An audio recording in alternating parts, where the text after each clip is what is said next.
Welcome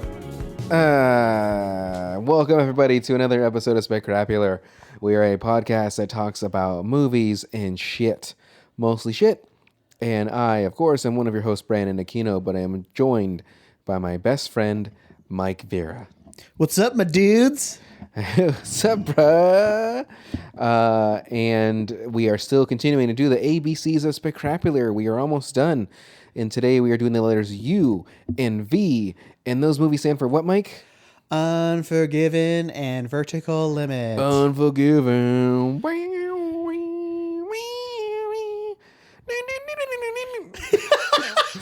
Is that right?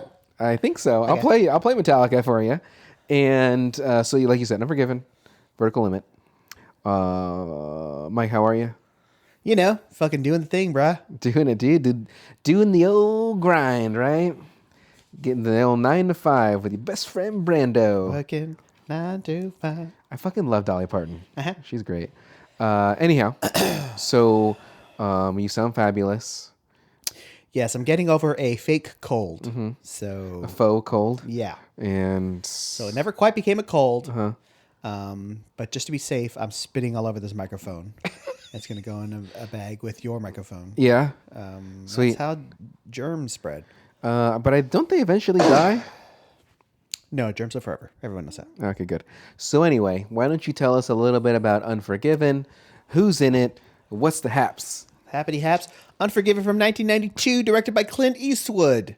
Written by David Webb Peoples, or Peoples, as I like to call him. Bubble.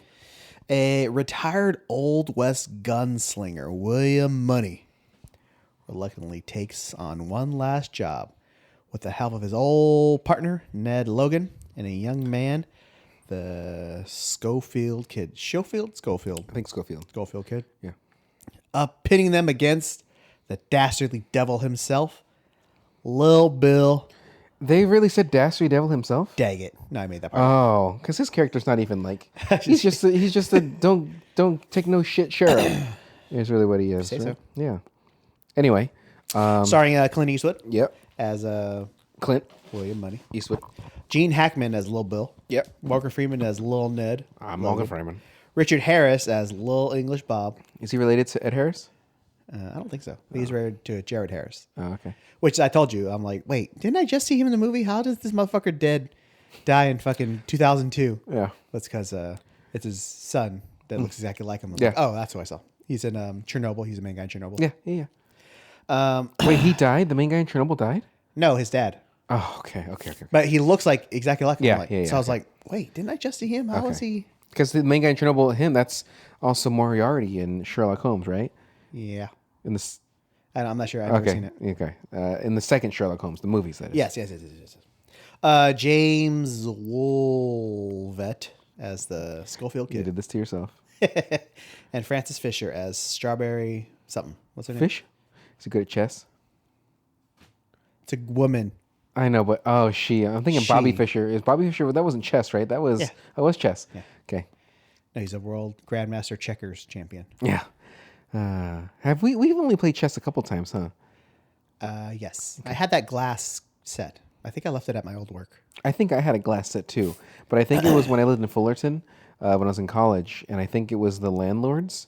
And being a college house, it was missing pieces because we're a bunch of assholes. Is it a college house when you go to one class? I went to multiple. I went to all my classes. Okay. It's just that Strawberry Alice. Sorry, I forgot her name. Okay, but I was just inconsistent with the homework and stuff. Right. So anyway, so Unforgiven, a Clint Eastwood directed movie. He's done many. Do you have a favorite Clint Eastwood movie? Is it $1 Million? Man, that's a good question. It's probably this. Really? I like Yeah. $1 Million Baby a lot. $1 Million Baby saddened me, but it was good. This doesn't sadden you? It does. Gran Torino was okay, but those Asian actors are just horrible. They are not good. They were so bad. He did Mule. I didn't see Mule. Did you see Mule? No, it's funny. Everyone keeps talking about it. Well, it's on Max now. Is that what it is? Yeah, because it was only on Apple, and then I think they're. Doesn't he have like 2 threesomes in that movie? Ooh, if he does, I definitely need to see it. Yeah. Old Man Eastwood, who got asked, I believe, tell me if I'm wrong in this. Did Morgan ask Clint if he wanted to have a threesome? Like he's like, hey, if I go up there, did you want to? I don't think he's that for. I think that you want to partake in the debauchery. Okay. Not with him specifically. I But mean, with a gal. who knows? I'd be trying to just, the unholy trilogy or unholy trinity, and just or Eiffel Tower, and spit roast the girl with hold hands. A good threesome or the devil's threesome? Yeah. Anyhow, so Mike, why don't you tell us a little more about this movie? Like, so if you think it's one of your favorites, like, let's go about that. Then we'll go through our notes and stuff like that. Cool. I love me a Western. Yeah. Did you see the good and the bad? It's not the good and the bad. It's not the good and the bad and the ugly. It's the good and the bad and the something. But it was a Korean version, I think. Oh, the good, bad, and the weird, or something like that. Yeah. Did you ever see that? Fuck It no. wasn't that bad. Okay, continue. Sorry. Because I even like those modern takes on westerns, like the The Mandalorian. Mandalorian, kind of Wind River. Yeah. Kind of. What's the other one we did? The other Tyler Sheridan one we did? Oh, Hell or High Water. Hell or High Water. That was just on. I saw it on Reddit. Somebody put it on the Cine Shot, and then made me just realize my affection for Chris Pine even more again. It's like, damn, those blue eyes. With them standing, and what's his face leaning on the fence, or when he beats the guy up in the car. No, it was that one. Okay. It was and you see the thing in the background. The fuck, what is that? Like a wind turbine? What are those? Windmill. Windmill. Thank you. Wind turbine. Okay. Anyway, so what about this movie? It's just so sad and pretty, and sad, and What made it sad? I guess like the lack of Respect for women. Oh, yeah, sorry. respect for women. Yeah. That's one of my notes. Like, oh, hey man, must really fucking suck being a woman. Well, that's something. Remember, I forgot to do it when we did Weekly BM. You know how I forgot to do the people having a bad week. I'm always going to say women in that because, like, as a woman, you just There's some more bullshit going on. There's always something. As a woman, you're just always fucking shit Another on. right fucking be taken away. Yeah, like, hey, you know what's fun, guys? Women, that is, not having full control of your body. Yeah, Like, prenatal care. yeah, Who needs it, right? You know what's fun? Not having access to like safe abortions if something ever happens to you, or if you don't want your child, because it is your choice. If you want that, in my opinion, it is absolutely your choice. Anyway, so women are not treated well in the old cowboy times. What else was make this movie sad? Well, everyone always talks about this movie as a oh my god, what's the word I'm looking for? A western? No, subversion of the Western, right? Okay, how so? Well, because it's not the traditional like cowboys and Indians, like clear good versus evil, that sort of thing. Which is kind of weird because if you think back to like the Searchers, like that's not a clear indication of good versus evil either. You know what I'm saying? I've never heard of Searchers. With John Wayne, Never saw. Natalie Wood. Okay. I know Natalie Wood, and I don't know what's up with that boat, but ask Christopher Walken. He might know a thing or two. But it's just like an interesting take because I think this is one of the first ones that did it. I mean, the more modern takes on it. Because like, man, there is just no moral center found in this movie. Oh yeah, with the people. Yeah. Oh yeah. Like everyone has their point and you can see their point, and everyone is just a human being, I guess you can say. Like there's some terrible things done by, like it's hard to see who you should have sympathy for, other than Morgan Freeman. Yeah, he didn't do anything, and he shot the first bullet. But I mean, even like him and Clint, they both have pasts. You know, they've both done terrible things. Well, I think from the standpoint of it is that definitely Clint was the worst of the two. Yeah. Right? Like women, children, doesn't matter. He's killed them. Animals, like whatever. Well, it seems like Morgan Freeman had a little more of a morality to him. But I'm not saying that he wasn't immoral, because what he was doing is, he's a criminal. He's doing all this shit. And yeah, he's married to a Native American woman. It was what it seems like. But he's still dabbling in that debauchery inside the whorehouse. Oh yeah, that's right. Okay, yeah. So There's just questionable morality. Yeah. yeah, but like, him and Clint are partners. They've been through a lot, but it turns out that Morgan just doesn't have it anymore, right? Like he couldn't shoot the guy, and but let's not skip too far ahead. Like, yeah, there's no real good person. Even the kid, the kid from, what is it? Not Wichita. Scranton. Where is that kid? I Whatever. forgot what you were saying. Yeah, so he's I mean, he was super fucking annoying to me. Super fucking Like, annoying. why are you? Why is everything like a fight to you? Like everything. Why does it matter? Or like, put that fucking gun down. He was like fucking Your hands off my rifle or whatever. He's like, I was just gonna check its sights. Put that. Like he's just every little thing about him. It's like as if he has to be defensive for no reason. Then you find out the motherfucker. Well, because he's playing a character. I get what it. he thinks. But then he also can't see 50 feet in front of him. I mean, he is our window into this movie, right? Yeah, he's one that brings all this. He's no, but I mean, like he's living out the fantasy of the classic Western. In his own head. He tries to be like a badass when Yeah. in reality he's not at all. Like he wants to be the fucking rootinest, tootinest, shootinest, mean SOB ever walked this side of fucking Wyoming or whatever. Yeah. Kansas. Well, yeah. I think they're from Kansas. I think it's Oh wait, what's this town called? Little Big Little Big Bob's town. God. Oh God, you really did this time. You said it. So the way it starts though. Big whiskey. Wyoming. Wyoming. This town that Gene Hackman is the sheriff of, he runs this town. They don't allow guns except for law enforcement. So when you go into town or you're on your way to town, there's a few signs that say like, hey, you have to give up your guns to the county clerk or whatever it is, rain or shine, day or night. Basically what happens is these guys come in there. No good nicks. Well, one of them. They're in the whorehouse, and he starts cutting up one of the girls because she giggled at his dick size. Now, I know that's definitely a thing for all men. No matter what, no matter how confident, no matter how big, you can have a fucking 12-inch dick soft, and you're still probably going to have some some like insecurities. Like, well, it's not the biggest dick, so. Pretty knobby. Yeah, this thing, a dick should be rounded, but this is very flat. It's like a long rectangle, or what would it be? Whatever. So Looks like a fucking high-lie racket. it looks like a skyscraper. It's flat and narrow. But anyway, so he starts cutting up this girl. He's cutting up her face. Right. Obviously people get a little silly with how they describe it, saying her titties got cut up and stuff, right? I think he told them the story gets telephoned. Yeah, exactly. So they cut off fingers, they cut off her tits, all this shit, which really didn't happen. Just cut up her face, and not super severely, but in a way that she's definitely gonna get scarred. Like it's not like the guys get taken out chunks. But anyway, right. So how the matter is settled is Little Bill forces them to give up some of their cattle to right, or their horses. the horses. Sorry. To tell me about the horses, George. Tell me about the horses. To the whorehouse owner, not the women, right? The owner of the place. So justice in their eyes is not served. Exactly. So they take it upon themselves to put out a reward for the killing of these two. Correct, like a SOBs. bounty, basically. A bounty, yes. So they're pulling together the money. Which, to be fair, when she's pulling the money, she's like, okay, I have $100. I have 200 this. Like, I'm thinking like, well, in this time, to have sex with these women is probably what, 50 cents? I don't know. I mean, maybe $1 or $2. Nah, it's gotta be more than that. You think so? Yeah. All right, but At least a 10 spot. well, the thing about it is, what is that? An Andrew Garfield? No, what is that? That's who's on the 10? So you got the one is what, Abe Lincoln? No, Washington. Hamilton?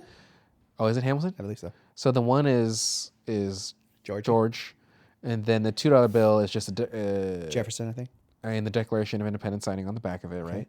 And then the $5, Honest Abe. and then the $10 you think is Hamilton, I think. and then the 100 is. Oh no, I'm sorry. Then 50 is Grant. and then the Big Ben is Ben Franklin. You forgot the 20. Oh, is that Jefferson? I think it's Jackson. That's what I said. Look it up. We'll verify that. We'll cut this part out if we're not right. No. What about the coins? So you get Abe Lincoln on the penny. What are we doing this again? Hold on. Abe Lincoln on the penny, and then on the dime, what do you get? Jefferson. Who is on the dime? Who is on the dime? I don't know. Oh, why'd I go to dime? What about the? I forgot the nickel. It's 1 cent, 5 cent, 10 cent, 25 cent, and then there's 50 cent, and then there's the Sacagawea. So yeah, Washington, Abe, Jackson, Jefferson, Hamilton, Grant, Franklin. Yeah. Good job. Now what about the cents? Coins. Coins with a Z. Basins on coins. And a penny's not even worth a penny anymore. Because I want to say it's like fucking like Then just say it. Eisenhower or some shit like that, but that can't be right. No, I don't think that guy was cool enough. Oh, it's Roosevelt. Okay. So Lincoln, Jefferson, Roosevelt, Washington. All right. So anyway, Kennedy's on the $50 and the Sacagawea's on the. do you think it's fair that all the women had to pull together their own money to help with this girl? Like, because some girl's like, well, it didn't happen to us. Like, it's Again, like it's ambiguous. Sure. The who's in the right, who is in the wrong here. who is in the right and who's in the wrong to you. Oh, I don't know. Truly, the woman should not have been cut just because she left at his fucking dick. I understand people are, dudes will be insecure about it. I would say them. Right. But as events unfold, they should have seen What bad could happen from this? like the error of their complete justification for what they wanted done. Oh, yeah. So like the young handsome guy who was just there with his buddy helped him a bit to hold the girl down. Yeah. Well, not that that's not bad. I understand. Well, he's Like banging the girl. he tried to atone for his Yeah. sins. He was banging the girl. Then he hears what's going on. He tries to help, and then like he couldn't pull the guy away. He kept cutting her, and then so he gets tied up with a friend who really he didn't try to hold the girl. It seemed it looked like he was. I thought he did at first, and then he tries to stop his turn. But whatever. Okay, maybe. But then he still tries to stop the friend. He gets tied into it. But you're right. He does try to like, hey, this is my best horse. I want if the friend wasn't doing this, the friend who did the cutting, and he's like, I want to give it to the lady, as like kind of like a hey, I'm sorry for what happened. And they're like, yo, get out of here. And they're throwing like mud at him and shit and mud pies. So at that point, like they should realize, okay, maybe we were mistaken. Like it's just the one guy we should be going after. Exactly. Really? Yeah. Because he's the one who did it. Yeah. But like the other guy was just banging his whore. Yeah. Fucking stinky. Well, like that's the thing. He's like stinky. Collateral damage on a morally ambiguous and his death journey was so sad. Yeah. Like, I'm shot. I need water. Like just dying slowly because he got shot in the gut, which is from my understanding. I taste iron. Which is the worst. I think place. I can walk. Let me try. Oh no, that's my other ankle. Is that Austin Powers? You shot me. Ow. When they're like, we're not gonna shoot you. Get him some water. Yeah. Like, okay, they have a little bit of moral there. That's right? the thing. Like all the veneer of like classic westerns is just like fucking scraped off this movie. Yeah. Like it's dirty. And these women, so they want to hire anybody that'll do it. Excuse me. But not only do you get the sheriff killed, and you get like 4 of his men killed, which are all the deputies. You get the owner of the building of the whorehouse killed. You get Ned killed. You get those 2 guys killed.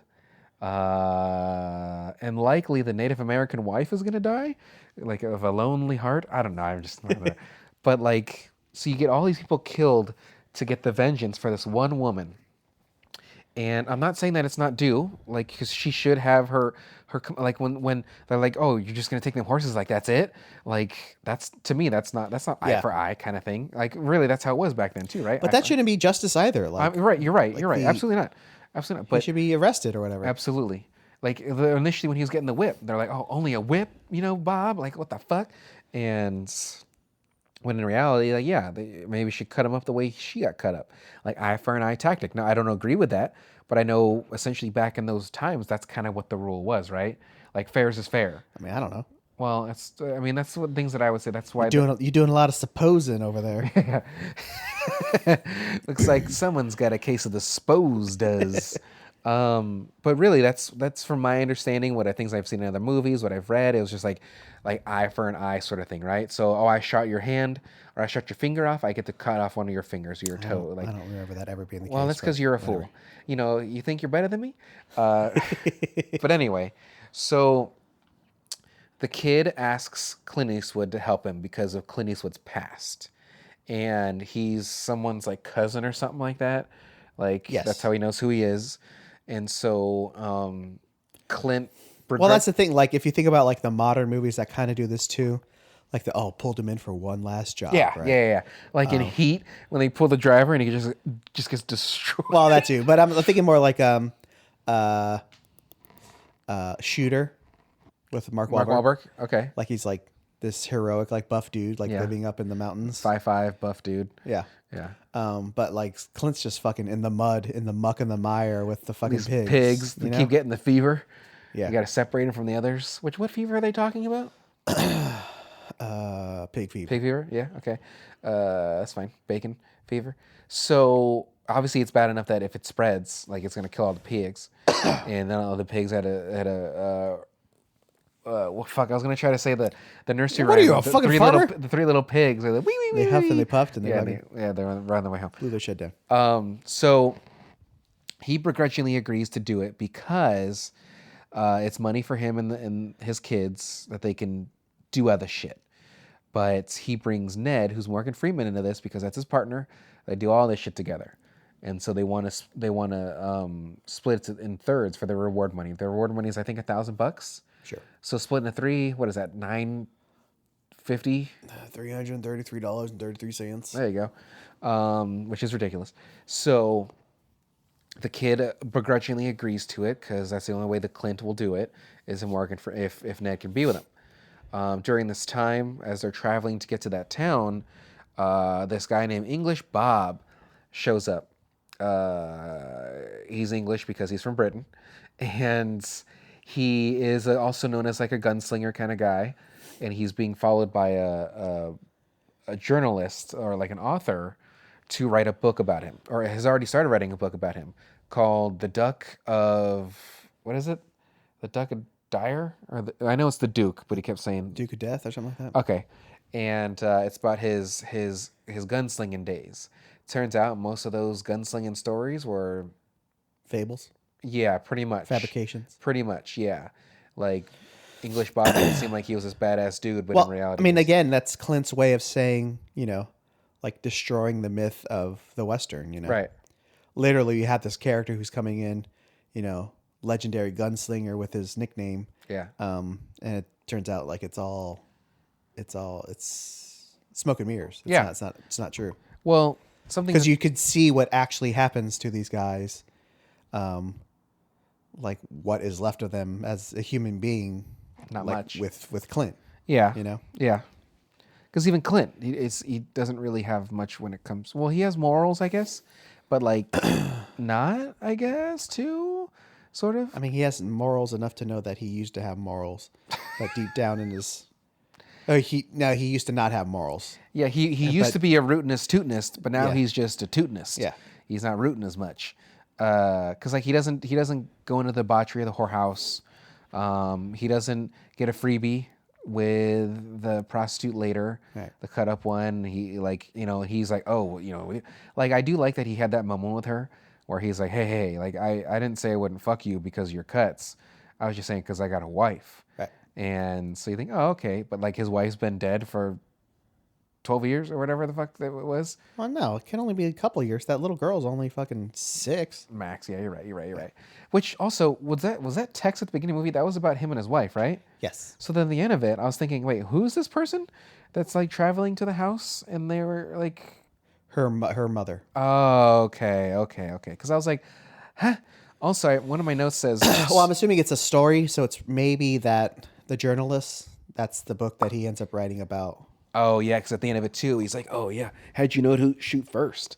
Like, a guy knows to shoot, like, the best shot first, and then so I get lucky, I guess. That's my Clint. Yeah. I tried to talk with that with my mouth, because it tends to, I guess got lucky, punk.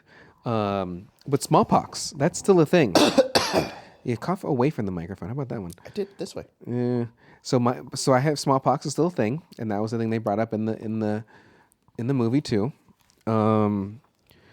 It says, so I put here, hardworking boys always get a slide, because those two guys, the one guy cut up the woman, Gene Hackman's like, but they're hardworking kids. They shouldn't get whipped. They shouldn't get this. I'm thinking, that's slapping to this day, right? You got Brock, the rapist kid. What the fuck is something Brock? He gets a slide. I want to say Landers, but that sounds like the character from Boogie Nights. A little bit. I almost said Brock Sanders too, which is weird. But something Brock. It's Manders. Yeah, right. It's Brock Manders. Manders Brock. So he he doesn't get time because the judge is like, oh, he's a good kid. This will ruin him if he goes to jail. Yeah, that's kind of the point. Well, you don't want to ruin the person. You want to rehabilitate. But still. So they were getting that slide. What about Clint looked old here? So this was 1992. Mm-hmm. And as we discussed, Clint has just always looked fucking old for our whole life. Well, he's 62 during this. God, and he wasn't taking those tumbles. There's no way he was really taking those tumbles off the horse and stuff, right? No, off the horse, no. They fall in the mud. Yeah, it looks like him. Okay, yeah, the muck. I can't move those damn pigs. When the kid said that, I chuckled a little bit, and he's like, hey, watch your mouth. Clearly she wasn't cut up that bad, but still pretty rough. 3 guns, 1 arm. I thought that was kind of fun. Like, you got 3 guns, you got 1 arm. How you gonna? I don't want to run out bullets. So this is something that I thought was kind of cool about those olden times, that people had reputations, right? Like, so, you got little Bob, who is known as like this Little Bill. He has a reputation from in the past, right? When English Bob was like, oh, you're still alive. He seemed a little scared of even him. He was. And did you hear his accent kind of drop for a second? I didn't. Is he not British? Well, the actor is British, but it makes you think like that English Bob isn't actually a British guy. That's just the character that he put on. Oh, I guess that could be a possibility. Yeah, I didn't hear that. I didn't catch that. For like a second, he goes like, well, we was fixing to go down. I mean, it tends to believe that we were good, Did it really do that? Yeah, you didn't hear him for a second? Just like a half a second. You know what? I'm gonna be honest here. I think I noticed, but I didn't like it was. I think I just put it because like it's the Western times. I'm like, oh, okay, maybe British people said shit like that too. But I feel like I do remember that, and because I was outside when they're on the little patio already, right? Okay. But like to have a reputation, right? Like obviously reputations now are more so seen as like on Instagram, that, or like men and women are exposed online, or they're a slut. Like the way that people have these reputations now is a little different. But I mean, you can still have a reputation. You be a complete asshole, or you're hard to work with, like whatever it may be. But for these times, it's like, oh, Clint Eastwood, right, had a reputation for killing the kids and all that stuff. Like that's obviously not a good reputation. So would you, let's just say this is these times. What would you want your reputation to be? If you could think of something like within a couple, don't go too deep into it. But would you rather be known as like this quick draw gunslinger? Would you rather be known as like law abiding, like good guy, big dick? Like the one dude. I want to be the guy who's known to be able to fucking suck a fucking horseshoe off a fucking. She could suck dry leaf blower or something like that. Whatever the fucking suck starter leaf blower. Oh, I love Bill Paxton. Well, that's the thing. Like, you don't get to, unless you're creating that myth, you don't get to like decide what your legacy is or whatever. Kinda though. Yeah, but are you building that like on your own morality? Like, is that what you need to do? Like, no one's known as a hard work. I guess you are, like by your neighbors. Yeah. Like, Bill over there. Oh, Mike V over there. Yeah, he's a stand-up citizen. He's leaving at 8. Straight as an arrow. He's back by 5. He's feeding them kids. He's feeding that whore of a wife he has. The hussy of a wife of his. You hear where he picked that son bitch up from? He got that whore down in Kansas City. Those nice, classy whores over there. But she just make you get on your knees and beg for buttermilk. Oh my God, Bill Paxton should have been in this movie too. This steed makes some cream, you know what I'm saying? It's a reference to True Lies, guys, if you didn't catch on to that. Instead of the vet gets them wet, the steed makes some cream. I think though, like you think of Billy the Kid, right? Known as a gunslinger. These I like how it's like sleeping into every word. Say gunslinger. Gunslinger. They're fucking Wyoming. I don't know if it was. By the end of this, we're going to be talking like, well, here's the thing. Kansas. Here's the thing, McAvoy. No, but I think it would be pretty badass to have sort of that reputation of being sort of that badass kid, right? The quick draw. You're lucky you're getting out of all these situations, and but then you just fucking end up like fucking Texas Red. Sure. And fucking. Sure, you're just dead. And Big Iron. You're always going to get got. Yeah. But the thing is, there was no DNA evidence back then. There wasn't really fingerprints back then. It was just visual. So, like, you can disappear pretty easy. It's not like anybody in Wyoming, because at the end of it says, like, oh, they think he went to California, right? They would never fucking find him. Like, no goddamn way. And I like how they could just go on fucking drawings of some dude. Like, that's the motherfucker right there. Plain as day. When I saw that, I was like, my eyes don't deceive me. That's not a bad rendition of him. And then when they say, is that him? He's like, yeah, it's him, all right. I'm thinking, that's not a photograph. That's just I mean, he's big. I guess it's a caricature of the guy. Not like a jokey caricature, because that would actually be kind of funny. But still. The Duck of Death, which I thought was very silly. Gene Hackman is a good bad guy. Always a good bad guy. Yeah, how many movies are we going to have him fucking yelling at I town? know. Like, yeah. Quick and the Dead, where he's got to raise taxes again. And then this one, he's just rooting and tooting and sheriffing. But even then, like, Quick and the Dead, like, he's perfect till the end of the movie. Yeah. Like, he has to get blowed up to not be perfect. He doesn't get blown up. He just gets 2 holes in him. I know, but it's the explosion that causes him to lose focus to get shot. Yeah. Whereas in this movie, he's even talking about, it's like, I'm not the quickest. Like, this is as fast as I can do with drawing and still being able to hit the man. Yeah. But even that, like, doesn't matter how fast you are. If you're not accurate, you can take all the time you want in the world. Like, which is the example he gave, in the story. Yeah, shot his foot. But that's the thing about this movie. Like, it's just completely just throwing all those conventions just out the window, and you're left with just fucking sad old men, like, and sad women living this sad life. And they stink. Morgan Freeman in a fucking, wood box. Yeah. Yeah, saying, what did it say? Like, what was the sign they held on him or something like that? This is what happens to murderers in this town or something like that. Okay.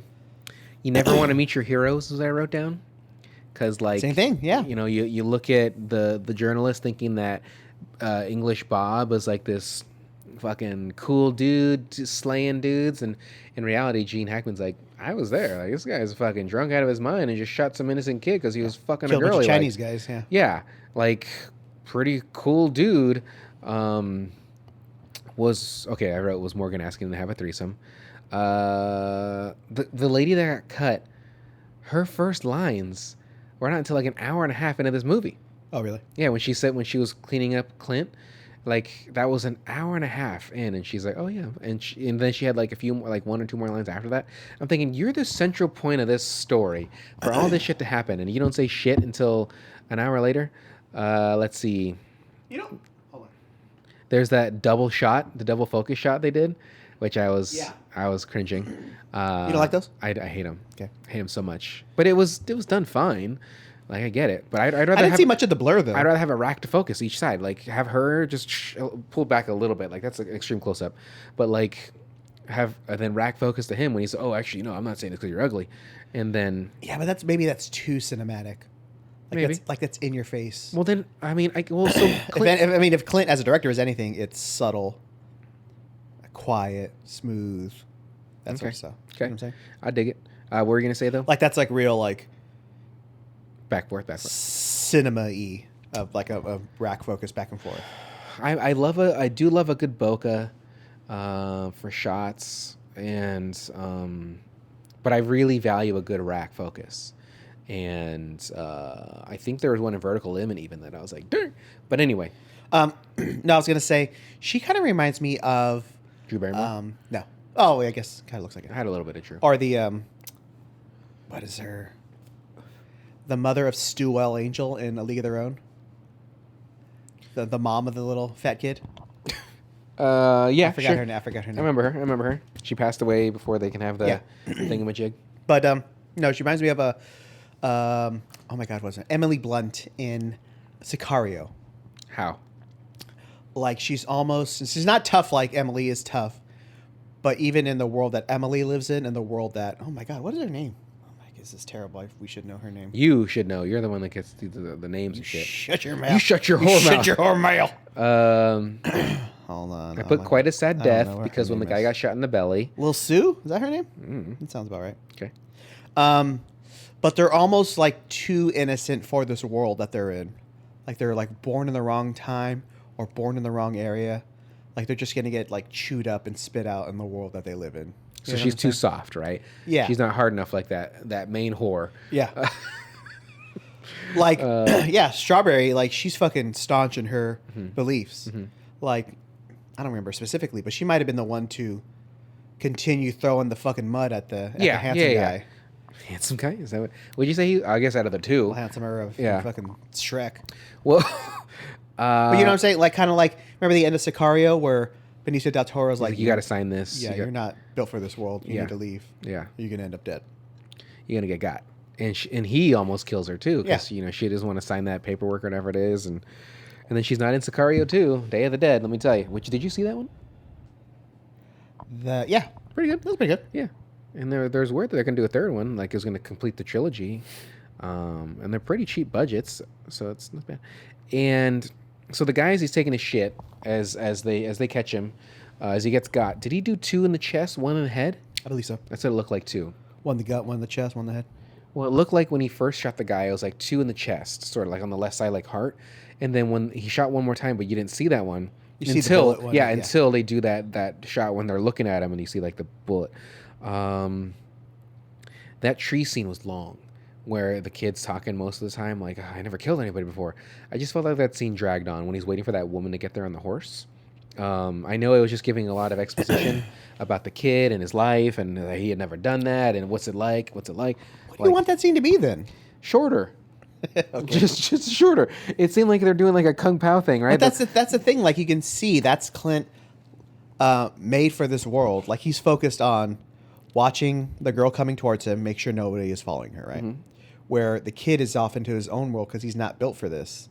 Like, sure, he's like racked with guilt for like actually taking a life. Yeah, and he's like, here, take all the money. It's talking out like his feelings. Where Clint's like, wait, what?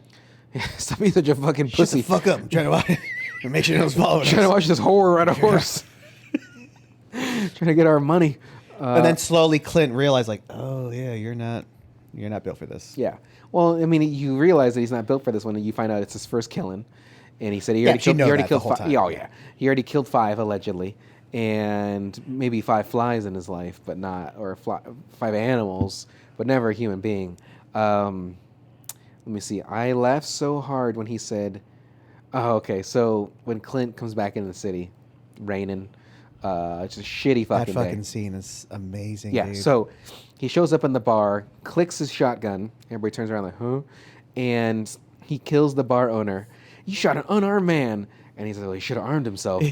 And I laughed so hard. I've seen the scene, but I laughed so hard. Just the cold deliveries. Should have armed himself. Doesn't even give a fuck.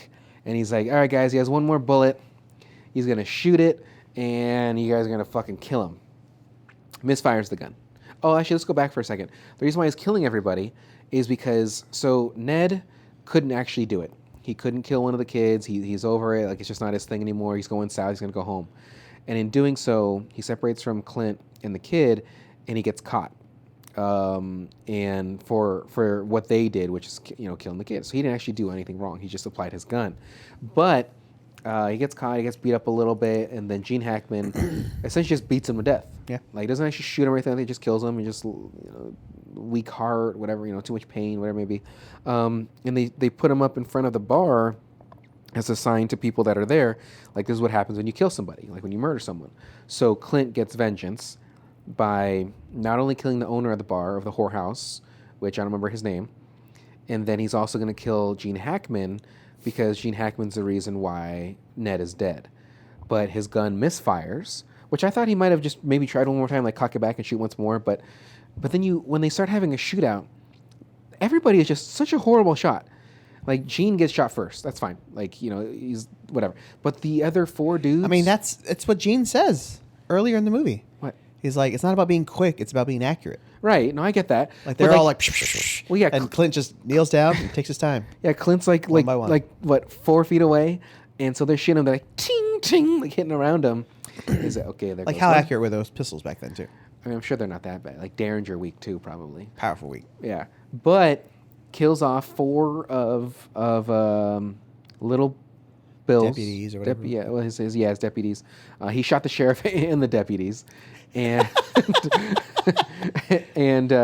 so the journalist is like now asking Clint questions like, how'd you know this? So you think like now he's got his new character he wants to write about because he's realizing that maybe that little Bill English Bill. No. What was the sheriff's Bob. name?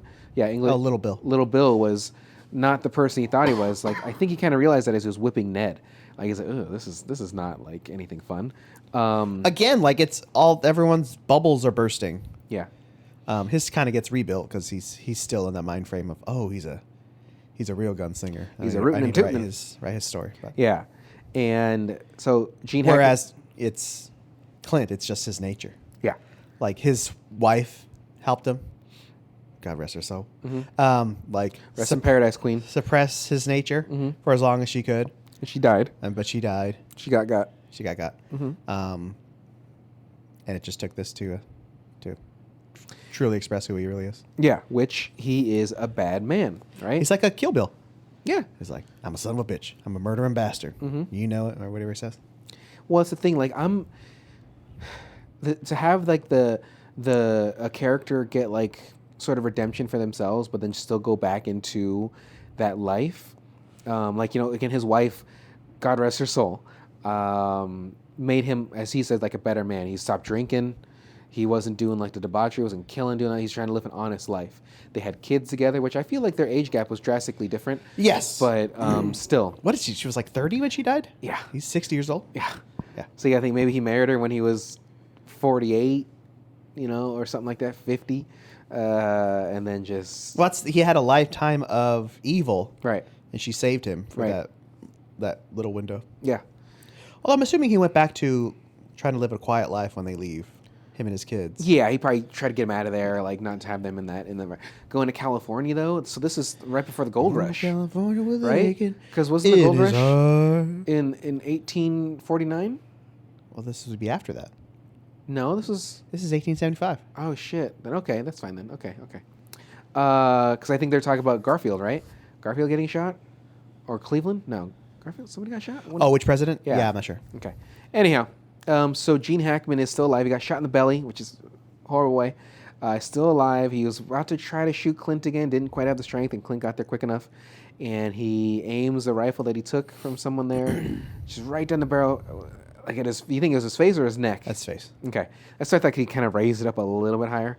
So the gun's aiming at him. It's at his neck, and then right as he actually aims, he raised it up a little bit higher. So probably just shot him just point blank, and let's just say the forehead.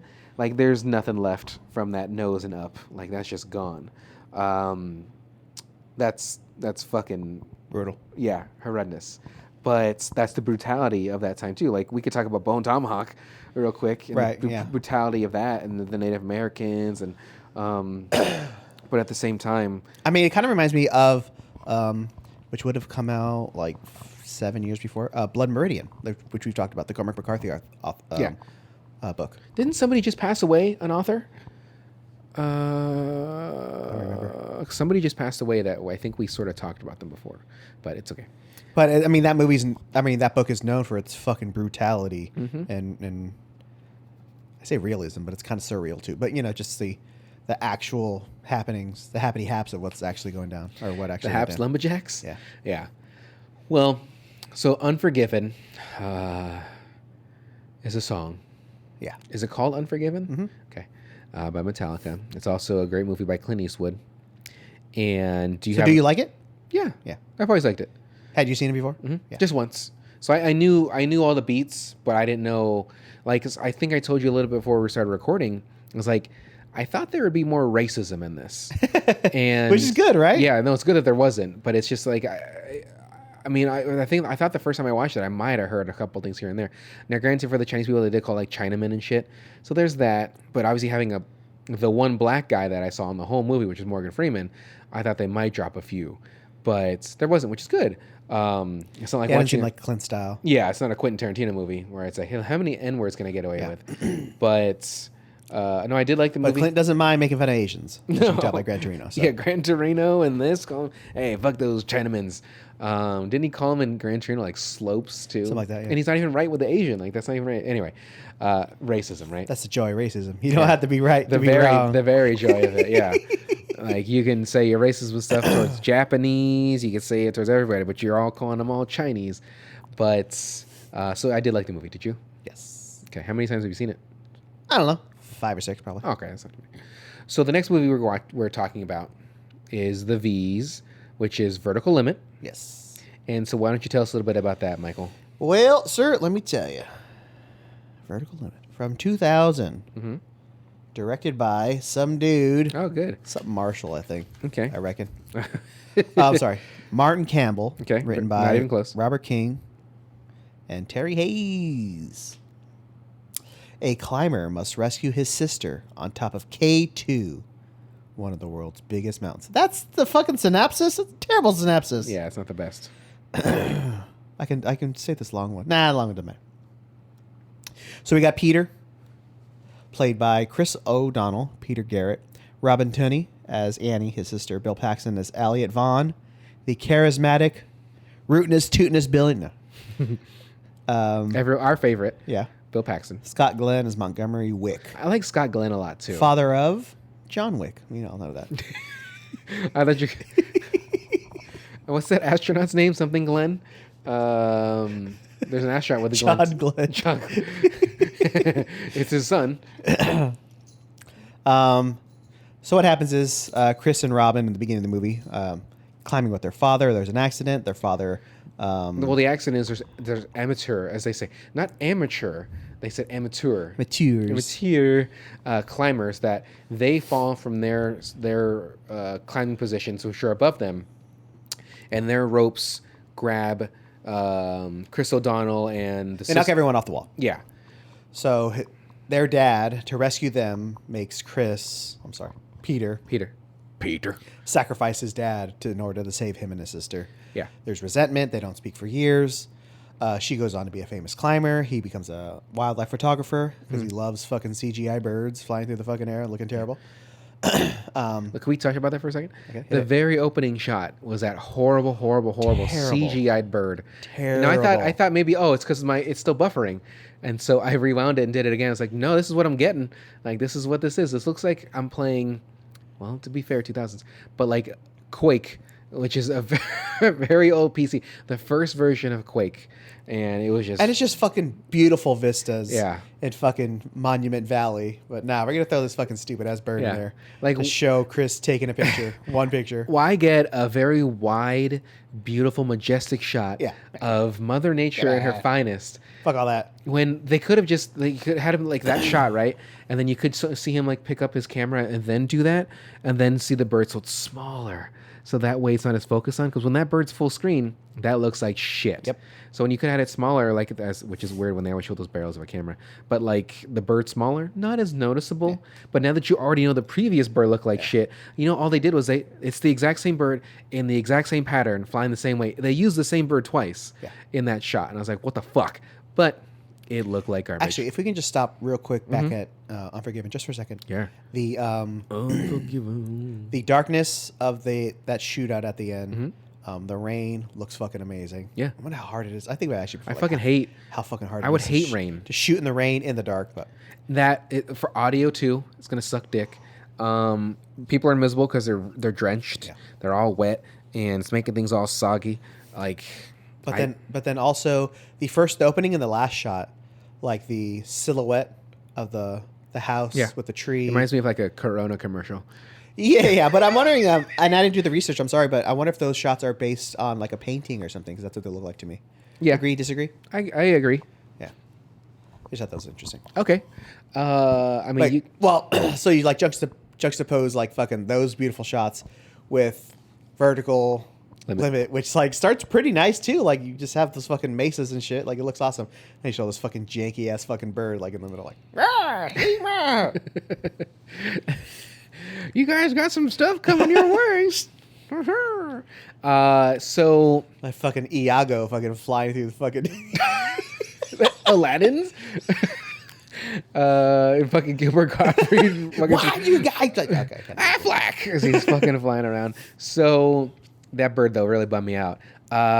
So yes, you're right. So the dad convinces Chris cut it. They have that. He has he hasn't seen his sister in many a years. But what? So that scene where his partner for the photography thing breaks his leg, was that just a way to introduce the Pakistani guys? Yes. Okay. So because that was pointless, you'd never see that guy again.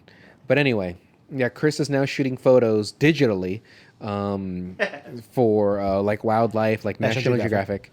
And his partner in this, his like, I was gonna say Sherpa, but I don't think he's a Sherpa. Falls, tumbles, breaks his leg, and he has to get airlifted to like a Pakistani field hospital, where he can get it reset, and he'll be okay. But in that time, apparently his friend, who's a clone trooper, because that's the clone guy from Star Wars. He knows the sister. He knows Chris very well. He knows Peter.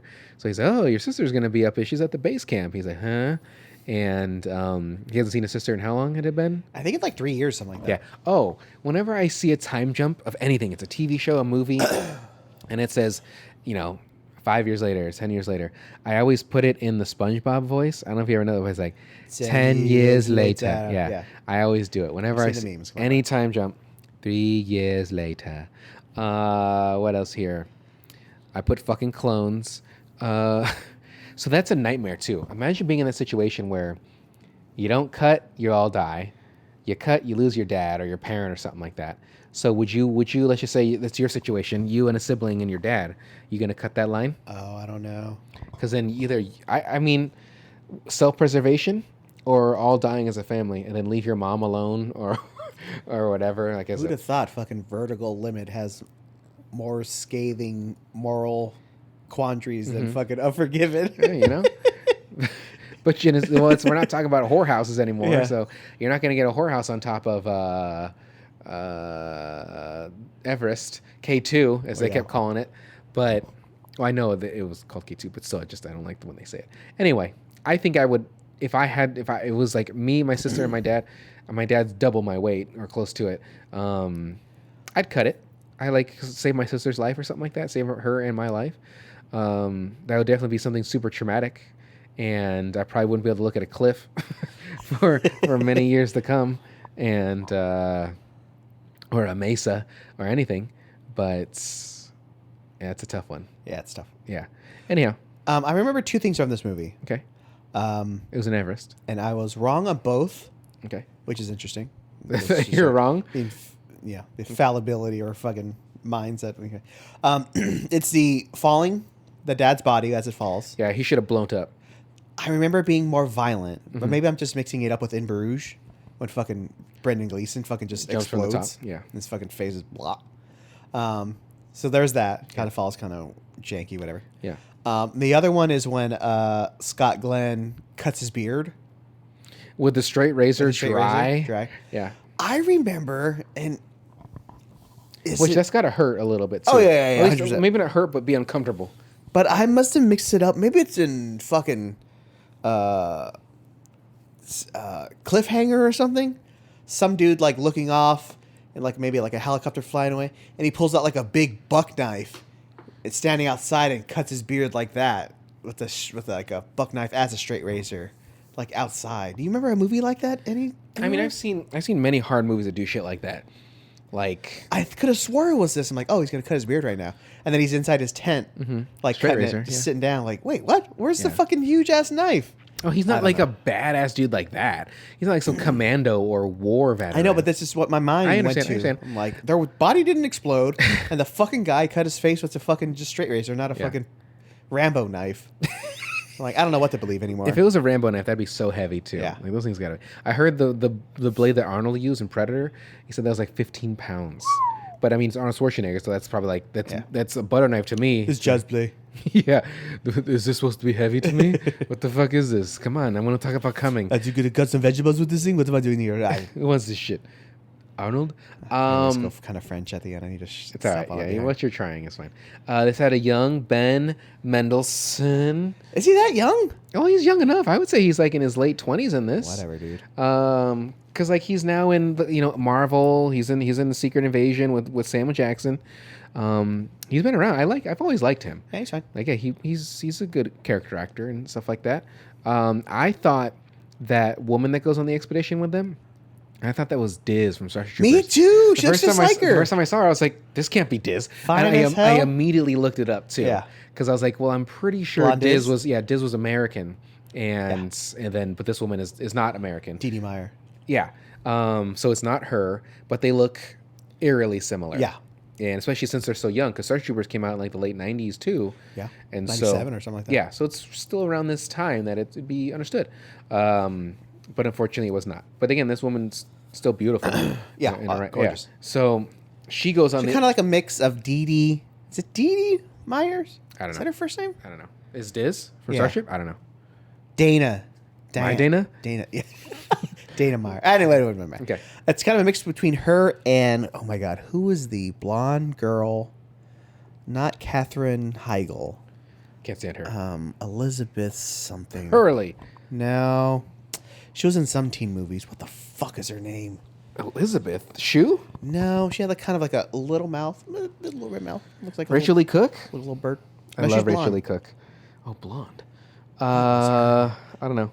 Fuck. Anyway, she looks like a mix between those two. It doesn't matter. I just got sidetracked. Well, the good thing is I don't care. But So let's get back to the story a little bit. I was going to say.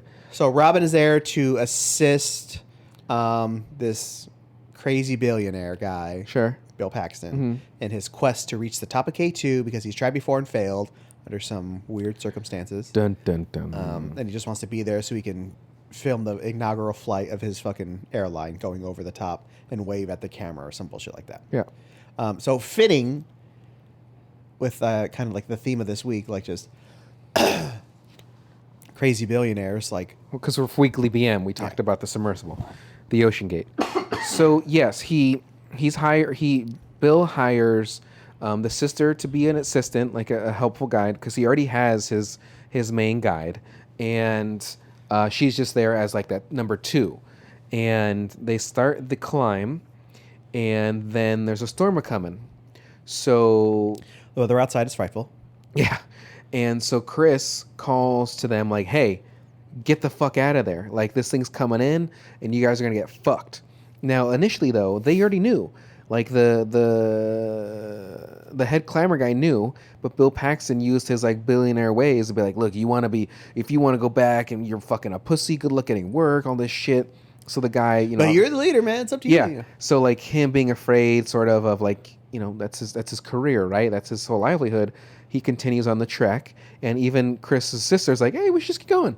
Fuck it." And I'm thinking, you stupid fucking bitch. Like, why are you saying this shit? Like, you have your lead guy saying we got to turn back, and you're going against him. Like, you guys are seeing the same data.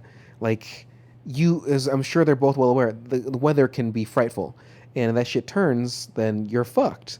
So anyway, they continue to climb. That's when they get notified that yes, there's a storm of brewing. So they start to turn back. It's just too fucking late now, and so as they're coming back, an avalanche happens. Oh no, I'm sorry. Before that, the sister Crevasse. Yeah, she falls through. Yeah, she falls through, and she's okay. And then Bill Paxton gets pulled by that almost all the way to the opening until the avalanche starts, and Bill. Does he fall in? Yeah. Yeah, he falls in, but then so does the main guide guy, but he gets thrown in there by the avalanche, so he gets really hurt. And no, I think Bill. Something happened with. Repels in or something. I don't remember. Anyway, they all end up in the crevasse. Yeah, and then the 2 other people that were on it get killed, assumably. And so now Chris is like, we got to go up there and save him, which stupid in itself. It's essentially like everybody tells him it's a suicide mission. I mean, the fucking math at the end of the movie doesn't really work out. It does not. Like he's like, oh, they have 27 hours. They can melt their marijuana. Well, no, not that. I mean, the one person makes it out alive, and they lose 4 people on the expedition.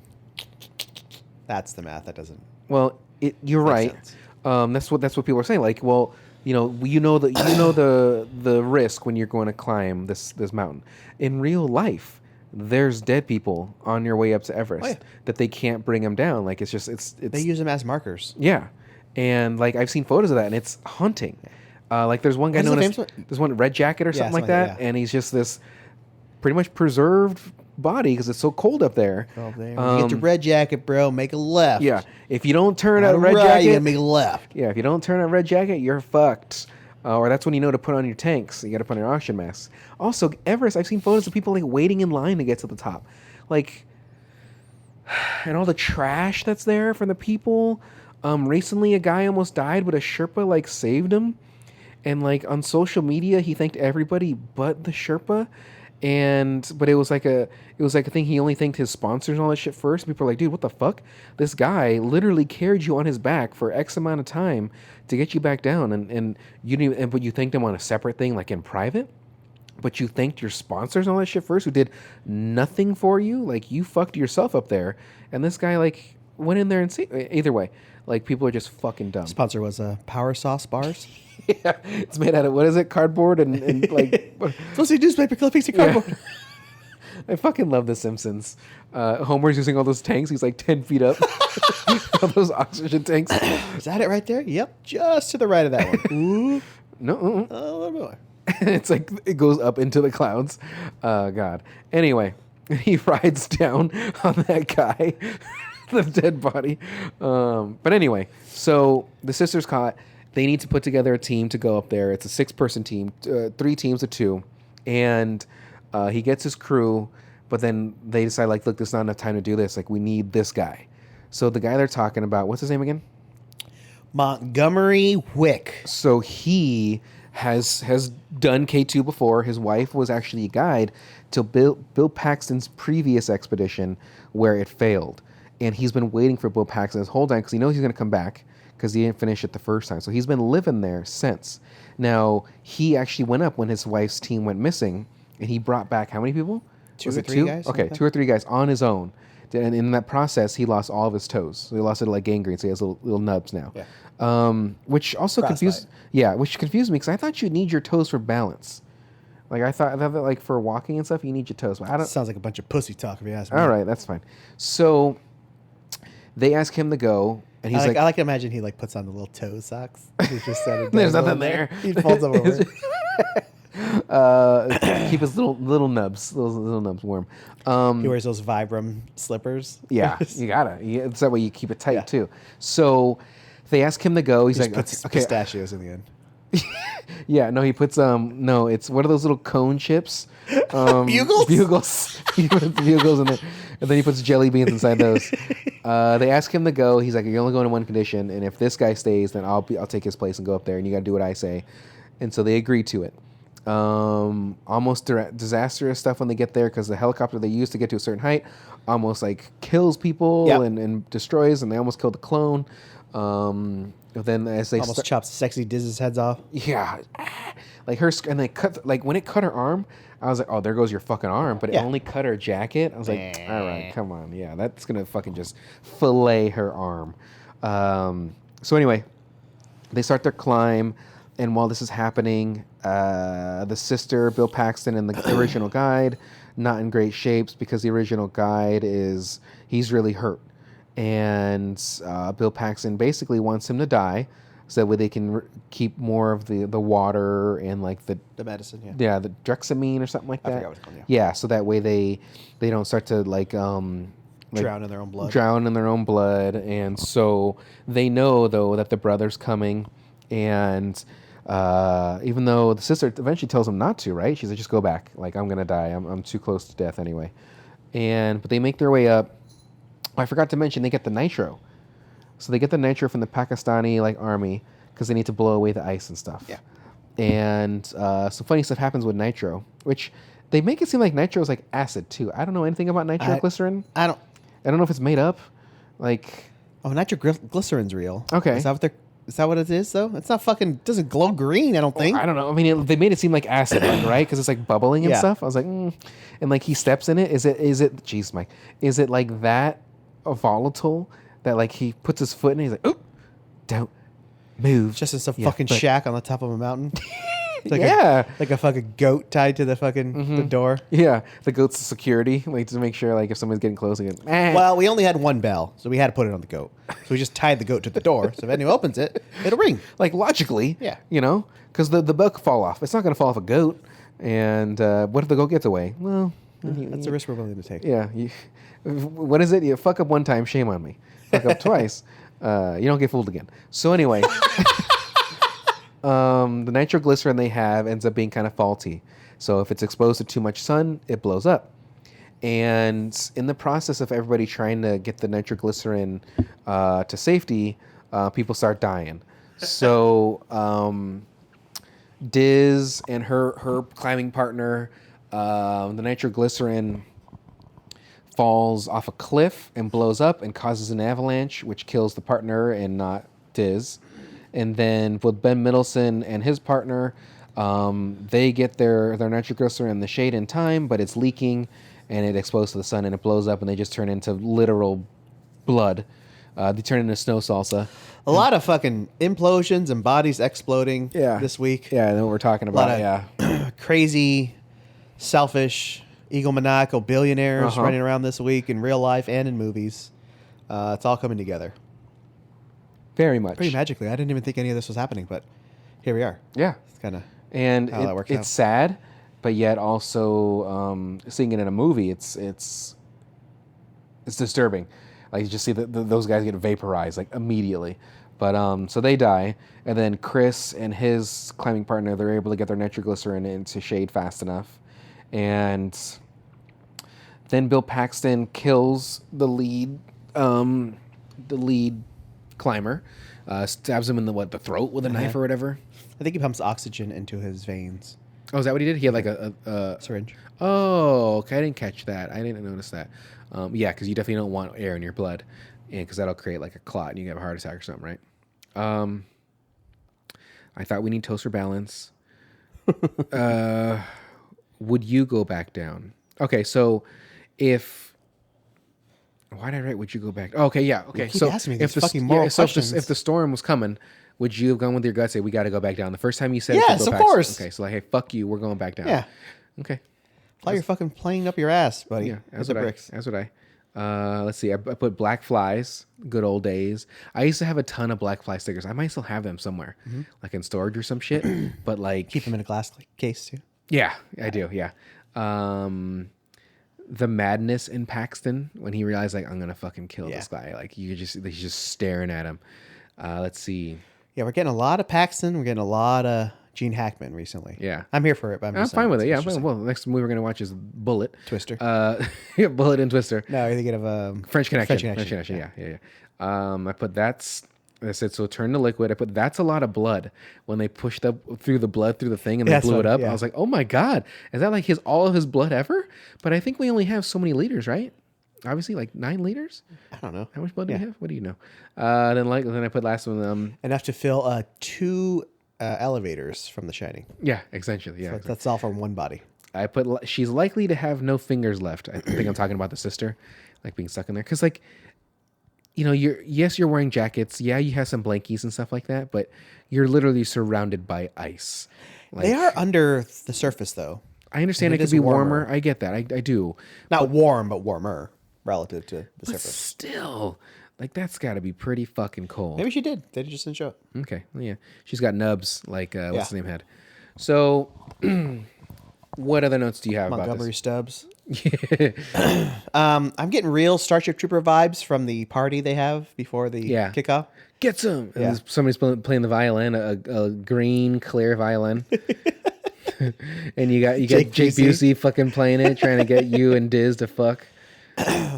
Yeah, like I said, it's just so fitting that it happens this week, or we watch this movie this week. Just the complete lack of care for anyone else other than their complete ego. Yeah. For these billionaires just to walk all over whoever they need to in order to get the things that they want. Right. But it's funny, like they all do the same thing. Like it's all just the, hey man, I'm just one of the guys. You know, hey, that's how we do it down in Texas. Everybody, all right, here's some beers, have a good time out there. And then reality's like, I'm gonna kill this motherfucker. We get stuck in this fucking. Yeah. Like he killed fucking makes it Montgomery's wife on the last trip. Like, come yeah. on. Well, that's something we didn't talk about too. Not that all Montgomery's are murderers, but yeah. I mean, if they can get away with it, if they can pay their way out of it, I'm sure they would. So, that's in BoJack, right? BoJack Horseman, yeah. It's like, they just passed a law where billionaires can murder.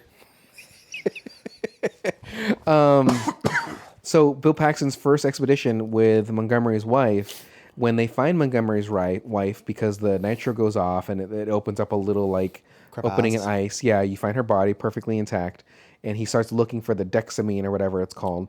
And so basically, the reason why he was looking for it is because when Bill Paxton was found from the first expedition, because he only besides the few people that Montgomery saved, because Paxton was with the wife, he said that the drugs got swept away during the avalanche. And Montgomery knew that was bullshit because his wife always kept it on her personally, like it was in her jacket or something like that. And so when Chris found the drugs, he shows Montgomery, he opens it up and there's no syringes in there. So Bill Paxton had used them because, they were there. So he, used them over the wife, and the wife died. She probably, swallowed, drawn on her own blood kind of thing, like, which sounds like a horrible way to die. Yeah. Not fun at all. And so he knows, he's like, I'm going to kill Bill Paxton. And Chris is like, I can't stop. I'm not going to make you, unless you do. He's like, what, you're going to fucking stop me? You fucking idiot. Pansy ass. Yeah, you can barely stand there right there. You're already suffering from, what's it called? Like, pulmonary edema. Yeah, you're going to fucking die, bruh. But, hold on. So they get up there. He has to jump across a huge ass opening to get to where they are. How did they get back? Yes, a lot of questions, bro. Mm-hmm. So your nose getting worse now? Yeah. Wow, that's shitty. So anyway, what other notes do you have about this movie? That's pretty much it. Like, I enjoyed it. A little silly. Mm-hmm. The occasional jokes in there. Pairing and stuff. it with Unforgiven was unforgivable, but it's fine. Did you ever see those YouTube videos, Unforgivable? No. It was like this guy. They were filmed in like black and white. This was in the early days of YouTube, and it was this black guy saying like all these things like it's unforgivable. And I remember laughing so much at those. Again, I was like early 20s when YouTube came out and shit. But like there used to be a shirt of it too, and the guy, it was like his whole face on the front of it. I've tried to find that shirt since because they don't sell it anymore. But like I'd really love to get that. But I liked Vertical Limit. I enjoyed it. I liked it the first time I saw it too. I think this might be the second time I've seen it. But I remembered most of the beats in the movie too. And yeah, it is timing. Like, because when we planned this for these movies, the submersible thing didn't happen yet. And, as we talked about in Weekly BM, it's truly sad that those people on that submersible passed. But like, thankfully it was very quick. But like for K2 and what these people would go through, I mean, that is not quick. Like you're freezing, slow and agonizing. Yeah, you're running out of oxygen. You're running this stuff. So that's a complete polar opposite in a sense. But anyway, I did enjoy this movie. Now, what Mike and I discussed for our next movies, which are WX. So the W movie we are doing is what, Mike? I forgot.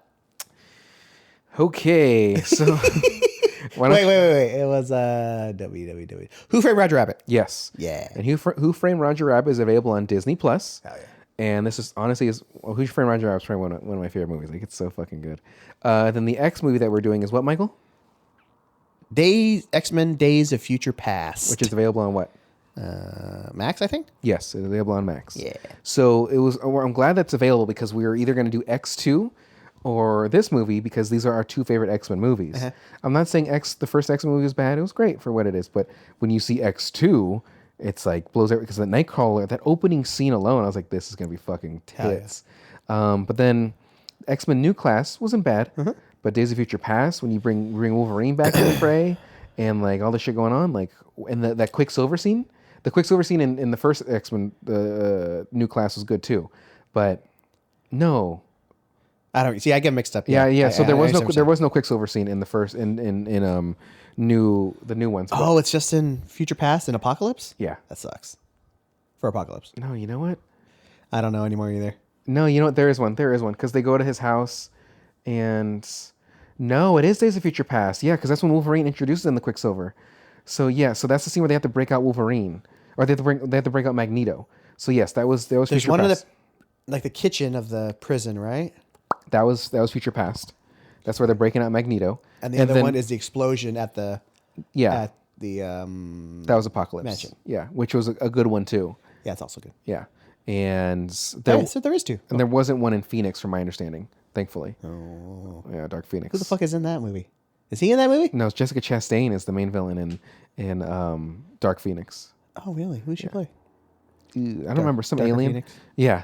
It was not good. They Dark Tempe? They had to reshoot it because the ending because I forgot what other movie did something almost exactly the same that came out earlier. Like they're like fuck, so it came out when they already and so they had to reshoot the ending. But that movie was garbage, like not good at all. Which sucks because when you look at the original X-Men series, the first one was good, second one was the best, third one sucked butt.